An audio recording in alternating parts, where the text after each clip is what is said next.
Tales from the Terran Republic. Patricia encounters a setback. The door to the hotel room opened and a young human female walked in. She paused briefly to scan the 4 prone figures. Yep, they were down for the count. Wasting little time, she dropped the small duffel bag she was carrying and unzipped it. She walked over to the broken window and opened it. Then she withdrew 4 harnesses. She put one on each of the figures. She activated one and the figure started to float. She guided it to the open window and pressed another button, triggering an optical cloaking field. She then pushed it out the window and the parcel gently floated to an awaiting van. She then repeated the process for the other 3. She smiled. She then closed the broken window and with her gloved hands removed the rest of the glass. She went to the bag and pulled a fresh window pane which contracted slightly, and then expanded to perfectly replace the one that was shattered. A quick pass with a sticky polymer roller picked up any stray glass fragments. She also took a few moments to gather up the fragments from the projectile casing. She returned to the bag. She pulled out a spray bottle and spritzed a few sprays into the air in the middle of the room and then around the doorway, on the doorknob, and on a few spots on the frame. She pulled out a small vial and withdrew a few hairs and scattered them about. Smiling with satisfaction, she grabbed the bag, stashed it out of sight, triggered her optical cloak, and waited. Bill Archer walked into the hotel carrying a bag of Chinese carryout. He kept looking around, one hand holding the bag, the other on his blaster. It was only a matter of time before they came for him. He had no doubt. He didn't regret a goddamn thing. He only regretted not getting a good shot at one of them. Let them come. He lived a full life, and if he went out taking even one of them with him, it was a good way to go. He did miss his family. He didn't even go home to pack. There was no way he was going to get anywhere near anyone he loved. He was a marked man. He opened the door to his hotel and paused. Something was wrong. He was old, but the instincts and reflexes were still sharp. He set down the bag and pulled out his blaster. He quietly entered his room, sweeping his blaster back and forth. Agent Pam Greer smiled approvingly. The old coot was everything she was told he was. She slowly and silently raised her pistol and pulled the trigger. The pneumatic pistol fired a dart with barely any noise. It hit Bill squarely in the chest. Bill hit the floor. As everything faded to black, he saw a pair of boots standing in front of him. He tried to raise his blaster, but it slipped from his numbed fingers. "I'll take that," Pam said cheerfully. Bill awoke to a pounding headache. Standing in front of him was a robot with a water-filled globe, a Kalesh. "Bill Archer, formerly William Blythe of the Black Comets, a pleasure to meet you," the Kalesh said. "Do you know who I am?" "No, fucker, I don't," he spat. "I am Director Axlia, head of Federation Intelligence. Pleased to fucking meet you. I apologize for the dramatics, but considering your justifiably enhanced suspicious nature, I decided it best to subdue you before you started shooting at my agents." "Well, fuck you anyway. That shit hurt." "I don't doubt it. The dose was designed to bring down one of your horses." Axlia laughed. "I'll cut to the chase. We have a common enemy, Patricia who. Well, nobody else in the Federation gives a shit." "That's because they weren't there," Axlia replied. "I was an agent attached to the original diplomatic mission. I know exactly what that monster is. I also know that she wouldn't be here if she didn't have something planned. Whatever it is, we both can agree it's probably something we don't want to let happen." "You got that right," Bill said, trying to sit up. He failed. "You might want to take it easy for a while," Axlia smiled. "Well, Bill, here's the deal. This evening 4 of Patricia's henchmen entered your apartment, most likely to invite you to dinner." Axlia opened her mouth, extending her fangs. "They didn't have a good night." "Ah, too bad," Bill grinned. "You have disappeared, just like they planned and just like more than a few people expected," Axlia stated calmly.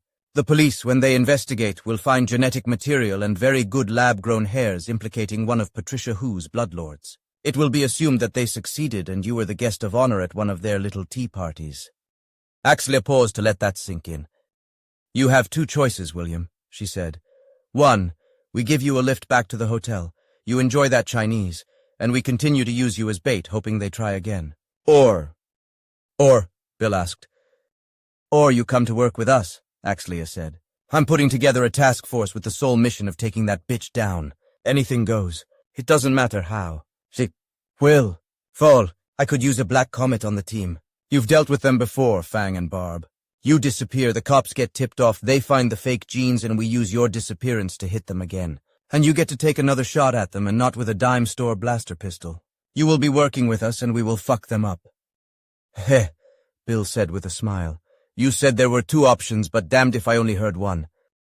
Patricia sat at the head of a table deep within a hidden part of the embassy and glanced at her watch. She then glanced over at Marrow, who shifted uncomfortably. They were late. Fang should have been here by now. Crimson pulled out her communicator. No signal from any of the four. It was like they never existed. She raised an eyebrow and passed her communicator over to Marrow. He frowned. This wasn't good. My lady, Marrow quietly said to Patricia, we may have a problem. The next morning, Inspector Vance stormed into the Terran embassy with a greatly distressed Detective Freela rushing after him. Toby, restored to his beloved desk, looked up from his tea. Good morning, Inspector, Toby said with just a trace of disdain. Where the fuck is Stephen Marrow? Excuse me?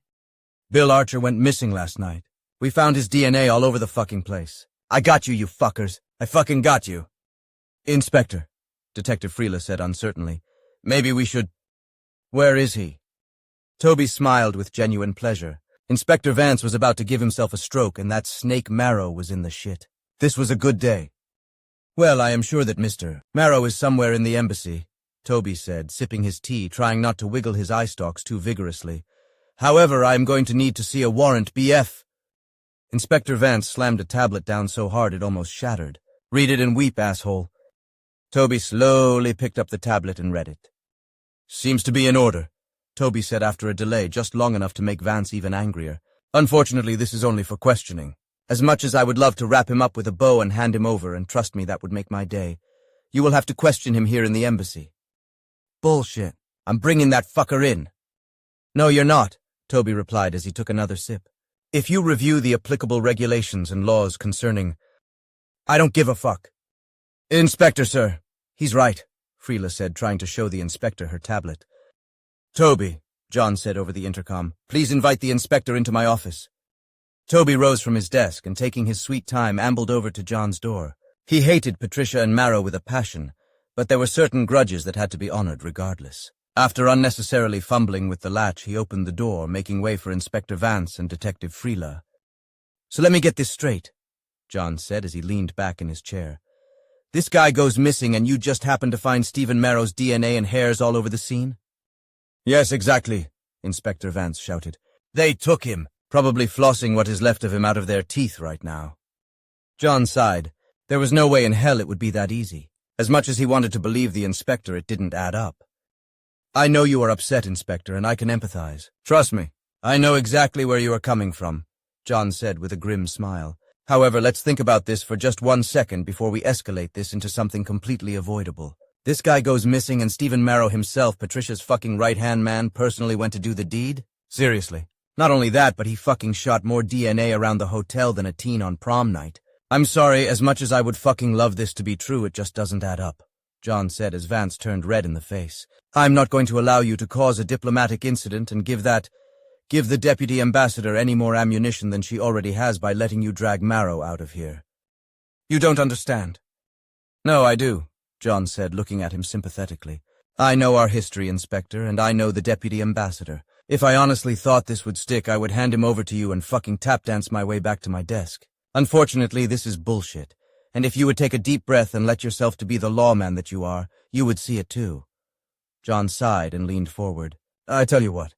I will give you a private conference room so you can question him here, and if you give me copies of your evidence, I will personally make sure it reaches the hands of the right people in the Republic. I will also cooperate as best as I can within my mandate, John said, and then looked Vance right in the eye.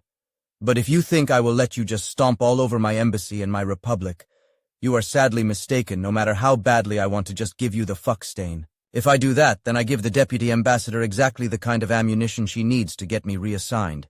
And guess who is the ambassador then? Vance just sat there, breathing heavily. Detective Freela looked over at him nervously. John pressed the intercom. Toby, please set Inspector Vance up with a private conference room and inform Stephen Marrow that his presence is required. Should I summon someone from our legal department? Yeah, unfortunately, we need to do that.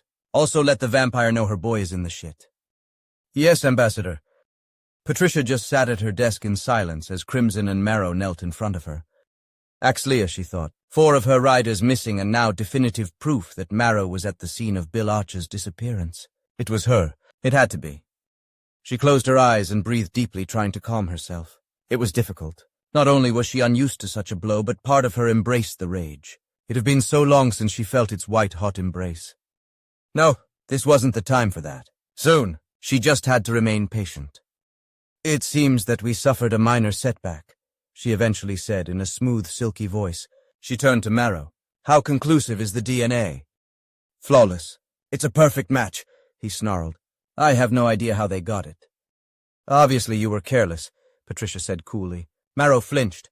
That was unkind, forgive me, Patricia cooed. We are most likely dealing with Director Axla. She has had plenty of time to scan you and perhaps even gather samples back on Terra. This wasn't your fault. She stood and drew her dao, idly swinging it as she paced. Crimson and Marrow looked at each other with fear in their eyes. We have an alibi for you for the entire time, even if it is internal. It won't satisfy the feds, but it will satisfy the Republic, Patricia said as she swung her dao in clean, perfect arcs. She turned to Marrow and pointed the tip of her blade at him. Marrow flinched. Sadly, my child, our time here has come to an end. Marrow's eyes widened in fear. You simply must return to the Republic immediately. Marrow breathed a sigh of relief. Oh, how I was hoping I could rely on you here, Patricia said sadly.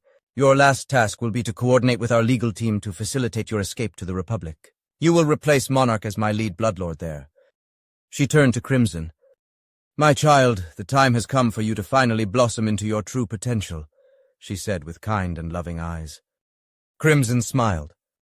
Crimson, you are now my war chief here in the Federation. It falls to you now.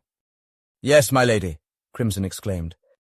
Pull back all operatives to the embassy for now, Patricia said with a frown. I do not wish to lose any more of my riders until we know exactly what that eel is capable of. Yes, my lady. And you must remain inside the embassy at all times. Be sure to be able to document every single second. Yes, my lady. Leave me. I wish solitude. Yes, my lady, both Crimson and Marrow exclaimed and then rose to leave. Patricia sat and leaned back in her carved lacquer throne. The eel was a fool to move so prematurely, even if she just cost me dearly, she thought to herself. Then again, I was also a fool, she thought as her green eyes flared with annoyance. I was so fixated on John I forgot about the eel. The coffee guppy has grown fangs, it seems.